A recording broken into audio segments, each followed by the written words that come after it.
Hey guys, we are back with more episode 12, I think it is, of Impact Adrenaline, and this is the show before the go home show for No Remorse. So we're going to get straight into it with Candice LeRae defeating Angelina Love in 8:30 by pinfall with a heartbreaker. So D43, we're in front of 3,009 people in the Hart Center Arena in, I think we're in New England, so yeah, that'll be Massachusetts. Candice with a 44, Angelina with a 31. So yeah, just building Candice up here on the pre-show. We move into another pre-show match, which is Joe Hendry defeating Crazy Steve. I need to take Steve off. I need to take Rosemary off as Steve's manager. Hendry with a 38, because obviously he beat Steve in 5:18 by pinfall with a freak of nature. And Steve with a 21. Steve does not improve, neither does Hendry. Yeah, all these negatives for Steve, and no negatives for Hendry, so he could be a future star. Next match is Mustache Mountain defeating Anthony Bennett and Grado in 6:01 when Trent Seven defeated Anthony Bennett with a 7 stars lariat, and Tyler Bate was head and shoulders above everyone else with a 55, Trent with a 41, Grado with a 33, and Bennett with a 34. No worker improvements either. Negatives just for inconsistency and Grado's poor psychology, so not bad at all. D46 shows that these guys all have a lot of room to improve though. And this is not our pre-show main event. Matt Riddle defeats Mike Bennett in 14:09, so we got a long match off him by submission with a guillotine choke. C-58 is not bad at all. Riddle with a 44 and Bennett with a 55. No worker improvements, and just Bennett and Riddle being a bit inconsistent. Now this should be a pre-show main event, and that gets pretty good rating, C+69. Cody Runnels defeats Broken Matt Hardy in 15:42 by pinfall after a beautiful disaster. Matt Hardy with a 60, Cody with a 69. Matt Hardy improves in Rumble though, which is good because he's on soft drugs. Fuck off. That's stupid. Bloody hell. We know why he's broken now, at least. Too much weed. And the first... So, Impact opens with a returning EC3, and he says, so I haven't been seen too much since I lost to Drew at Against All Odds. I've been pretty silent since then, because I let everyone down. I said I'd take the Grand Championship. I failed. I failed myself, I failed management, I failed all of you. But this isn't the end of EC3. I'm here to stay, and I'm going to keep fighting the front line because McGregor has put his faith in me, and then he's interrupted by Bullet Club 4444 life. And, the club just come out onto the stage. Cody says, oh, shut up. No one cares. Since you lost, we've all moved on. It's all about the Bullet Club now. We hold the most important strap in this company, a title you haven't held in, 14 months? Carter shoots back. I'm going to stop you there. You guys want to prove yourselves, alright? Adam, how about we fight tonight? Then next week I'll take you on, Cody. What do you say? And Cole's like, you're on, baby. And Cody nods. We have our next 2 main events. So, got the show off pretty well. The I Want Respect storyline has advanced and gained heat because obviously he addressed Drew with a pretty cracking rating as well. I'll just book those in and we'll be back. So yep, here is our main event for next week, which should be a pretty good match. And the next segment is a match where Trevor Lee defeats Apocalypse in 5:15 by submission in a D-36 match. Apocalypse with a 14. With a 14. And Trevor with a 39. Apocalypse improves in performance. I need my man T. Lee to improve because I have big plans for the X Division, and I might have to take the title off him if he doesn't start improving. Poor psychology of Trevor is basically the only negative we need to worry about. Next segment, D plus 53 is not great, but it gains heat for the storyline. So Jade's backstage, and she says, "What do I think of Scarlett?" She comes in here saying she's better than all of us. You know what she is? She's a Barbie. She's pretty. The guys love her. What am I? I'm a fighter. I'm a former champion. And there's no way in hell I'm walking out of No Remorse without her. And we hear this sickening crack as Jade gets hit in the back, or over the back of the head, actually, with a kendo stick. Again, by Scarlett. And Scarlett just says, "Sorry, what was that? I didn't quite hear you." And she just laughs and walks off. So she's basically like, if you're going to say something, say it to my face, even though I've just cracked you over the back with a fucking kendo stick. Jade gets better at her gimmick. The storyline gets hotter. And negatives for just the low heat of the storyline. I think they were both rated on acting.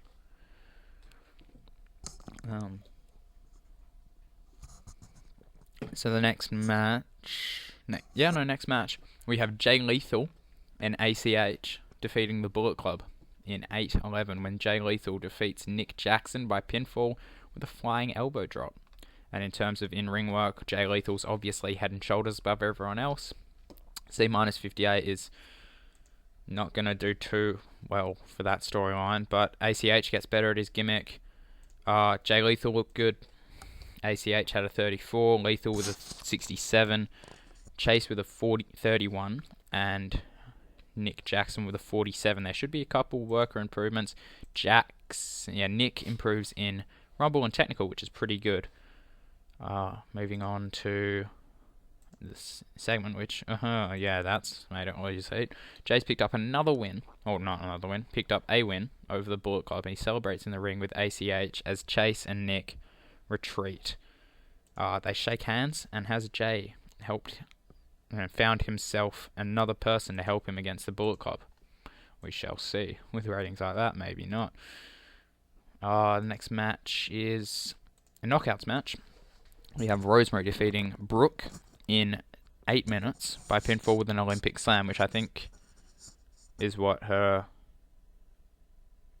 can't remember. Her finisher is a red wedding, but I'm not sure what it looks like. I'm not sure. I don't think it's an Olympic slam, though. Anyway, D44. Brooke with a 34. Rosemary with a 41. Brooke improves in technical and performance. That's great. Negatives for Rosemary's inconsistency, pretty much. We have a segment with Gail Kim and Rosemary, which is not rated too bad. Looks based. Rosemary extends her streak tonight, and she's, I think, about 8-0 since we started. Hasn't been defeated. That's the main point. And she sits in the ring, but before she can actually talk, she's attacked out of nowhere by Gail Kim. The two brawl, and Rosemary gets hit with another year, as I've written, defeat. And Gail just picks up the title, starts celebrating with it. Is this what we're going to see come No Remorse? The storyline has advanced and gained heat, so I will take that. Next segment being a vignette with Bram showing his new dark side. It shows him just decimating opponents and snapping Storm's arm against all odds. He says, "James Storm, last week you may have embarrassed me in my own home, but in 2 weeks at No Remorse, I'm going to embarrass you. You'll be left in the middle of that ring having lost with another broken arm and your career in tatters. You better believe I'm going to drink to the idea of that." So the storyline advances and gains heat, which is good. This storyline is starting to pick up.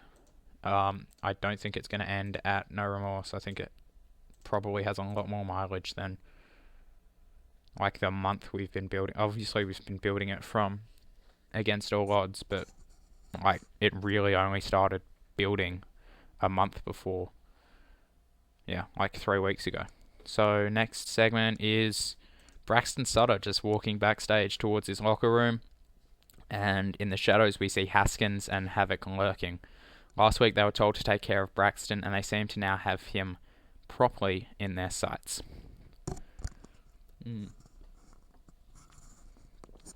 So Braxton is now being stalked by Jimmy Havoc and Mark Haskins, two guys I would not want to be stalked. I don't want to be stalked by anyone, but Havoc with that fucking mask on and shit, no thank you. The Decay No More storyline has advanced, but lost heat. Great, and I've accidentally clicked that picture of Spud there we go. Ignore that, that was for a thumbnail that didn't end up coming, and I haven't deleted it for some reason. Basically, I made thumbnails for every match for Against All Odds that I wanted to splice in the video that I made, but that if I wanted to do that, I think I had to like unsplice the video, then resplice it, and it was too much effort. I was in the middle of a lot of stuff with uni, so I was like, eh. Anyway, next segment is Zaya Brookside defeating Ayako Hamada in 5:46 by pinfall with an iconoclasm. So yeah, going all in with Zaya Brookside. She's young. She's got like probably a good 15-20 years like wrestling. She's only 17. D44, Zaya with a 26, which is improving. I think she was an 18 about a month ago. And Ayako with a 45. No worker improvements, but negatives just for the inconsistency of Ayako and Zaya's inconsistency. And we move into... yeah, well, that's why they're in a storyline, to build up these ratings. Eli Drake's backstage, and he's approached by Caleb Conley. And Caleb says, hey, Eli, look, we don't know each other too well, but we tagged together last week, and we won. We work pretty well together. Maybe not at an Edge and Christian level, but we can work on that. Now, we've got another match tonight with the bromance. We need a name or something. Eli Drake and Caleb Conley is a mouthful, and Drake goes, whoa, slow down, dummy. Look, I appreciate you want to work with the namer of dummies, but I'm not a tag team guy. I've lost one match since this whole ownership change. I'm on a roll, so sorry, kid. After tonight, you're on your own, and that's not a spoiler. It's just a fact of life. So, yeah, as I've said a couple times, I really do want to do something with Caleb Conley because his skill set's pretty good. And I love Eli Drake. And if you've seen, I've kind of been putting him in different tag teams to see if we've hit any gold or anything. We haven't, but I think this is a good way to, just get two guys over, possibly have a new, big tag team, and it means I'm not jobbing Caleb Conley out every week, so I'll take it. Negative for Conley's poor momentum, which is entirely my fault, but his momentum should be going up now. D-38 shows that we really do need to build these guys up, and they're not going to be challenging for any titles just yet. But we move into the match. Yeah, and Caleb Conley defeats Jesse Goddard by pinfall with an inverted overdrive. D44. I actually did, in a first Impact series I did, which was after Bound for Glory last year, that I was going to upload, but I only did 2 episodes of it and it was not working out. I had a Jesse and Eli Drake feud, and it was consistently getting 26, ease. So I'm glad that this possible feud now is getting much better than that. But anyway, Caleb with a 36, Eli with a 45, Jesse with a 30, Robbie E with a 40, and the new tag team on the block storyline has advanced and gained heat. So D44 is not great, but it's not bad. We'll move into so 3 segments for this storyline. Conley and Drake have picked up another win tonight, and Caleb celebrates as Drake just leaves. And Conley stops. He goes, look, we work well. And Drake just shakes his head. He goes, I work better alone. D+52. So this storyline has, it's gotten better. We started alright, better, and now we're getting a decent rating there. I did tie Eli down on a written deal, so I do want to use him. Negatives for Caleb's poor momentum, but as I've said about 4 times already, we're fixing that. Next segment is... oh, shit. Well, that was not great.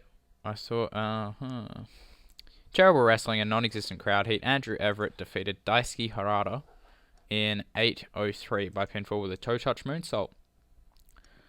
That is just because it was a jobber match. If Daisuke was a bit higher, or if Everett was... I think Everett's on lower mid. If he was a mid-carder, then that would have probably got a 50. Anyway, the important thing is Matt Sydal and Jeremy Borash work well together. And, yeah, see, 40-27, would have been a better match. Negatives just for being between jobbers and... oh, because I took Tanay out, they've gotten low experience on the announce desk. Next segment is markedly better. We see Mike Bennett outside at his car. He says, look, Ali got away, but it's not like she's happy. She's being tortured by the decay somewhere. Maria, look, I'm getting back on track to getting a world title shot. I've got my own little streak going. Honestly, I'm feeling good. Now, next week, I've got a match with Phoenix, but that's next week. Let's go out and have dinner and forget about it for a bit, okay? Maria nods, they kiss, and their problems that, they seem to have a bit of a problem, but they just, they resolved as they drive off. C-55. We're going to book that in. And, Mike Bennett's obviously... I could see Bennett as, like, the face of Impact. Like, top heel, top face. And there are rumors he's going to SmackDown. And I would be completely alright with that. But, I'm going to book this in. We'll be right. Alright, so we've got 2 matches for next week. And we move into the next segment, which is not bad at all. Shit, that actually could have been a main event. Now that I say that, I'm going to remember that. Davey Richards defeats Tyrus in 8:30 by pinfall with a Tiger Bomb. Davey with a 65 and Tyrus with a 50. So I'm definitely pushing Davey because this dude has a tremendous upside. Like, sure, I think he's 32 or 33. But all of his, in-ring skills are above average, very good, entertainment, very good. So hopefully the next segment, I thought it would do a bit better. Only these 2 are rated, because this guy, his acting is a D+, which I think is completely unfair on him, but I'm not going to go into the editor and change it. I'm going to work with what I got. Flash has it in for for Eddie for some reason. I don't know. Anyway, Davey and Angelina celebrate in the ring, and Eddie's just on the stage. Davey looks at him, and then he just turns and goes, "Hey, how you doing up there? A few weeks ago you said my lovely wife here was poisoning my mind. How dare you, just because my wife looks out for me. You target her. And where's Alicia? She hasn't been here since I came back. Is that because she's realized you're more of a pup than a wolf? Is she off with another man? Why aren't you looking for her?" And Davey's he's clearly trying to get Eddie riled up, and it's working because Eddie starts walking to the ring before he's stopped by Alicia. And she begs him not to let his temper get the better of him and holds him off long enough for some agents to come and drag him backstage. Davey smiles as he sees that he has gotten into Eddie's head, so the storyline advances. Obviously, they've got a non-contact clause. I just want to check that I have booked their match in. Okay. Haven't booked their match in yet, but I will do that. We move into another segment. Oh, shit. That bombed. Yet somehow gained heat. The camera's just following Matt Riddle backstage. When Aaron Rex storms up to him and goes, "You think you're real funny, don't you? That little stunt you pulled last week was fucking awesome, man. Thanks for agreeing with me. Hey, maybe at no remorse. You'll learn a thing or two from me when I continue my streak. Talk later, bro." And he just starts to walk off, but he's hit by Rex, who just grabs a nearby camera and throws it into him. Rex is snapped, and he's wailing away at Riddle before he's pulled off him, and medics just attend to Matt, who's bleeding pretty badly from the head. The next big thing storyline has advanced. So, basically, Matt is confident, and he's like, bro this, bro that. Yeah. It's not a complex gimmick, but it works. So their match, which we've been building for a long time, we've been building their match for nearly 3 months now.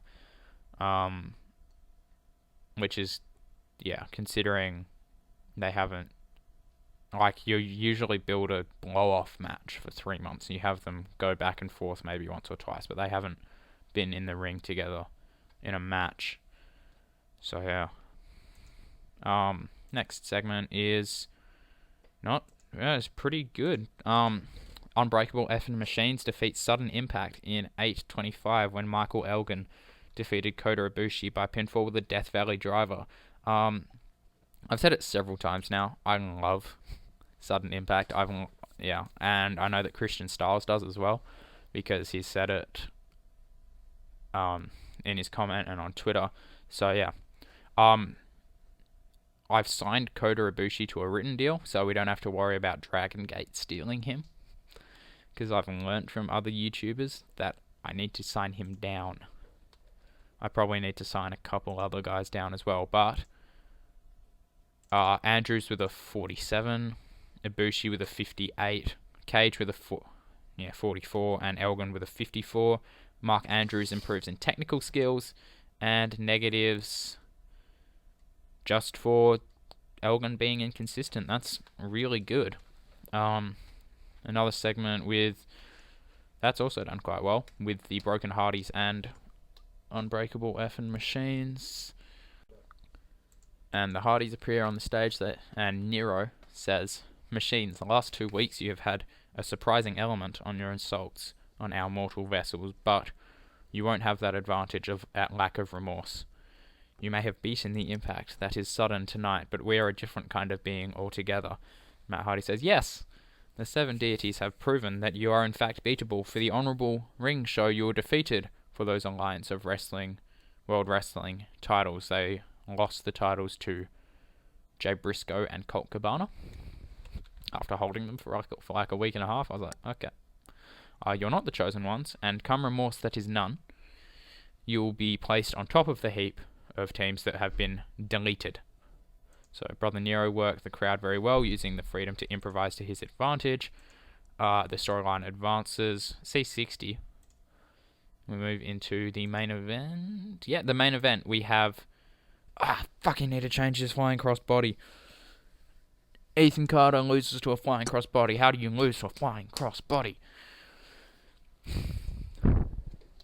In a decent match, I'm sorry about that. So yeah. My microphone's probably too close to my face. That's why.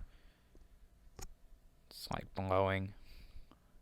If air blowing into the microphone pisses you off, I'm really sorry. I try not to do it, but sometimes it does happen. Anyway, Adam Cole defeats EC3 in 12-14 by pinfall with not a flying crossbody, but with a Florida key. You did not see me edit that at all. During the match, we had Jay Lethal distract Cole, so that obviously improves, gains the storyline a bit of heat. Cole with a 60 there. They both get 64s. No worker improvements, unfortunately, but negatives mainly for Carter for holding back, poor momentum and stamina, whereas Cole held back. We move into the final segment, which is also a C68.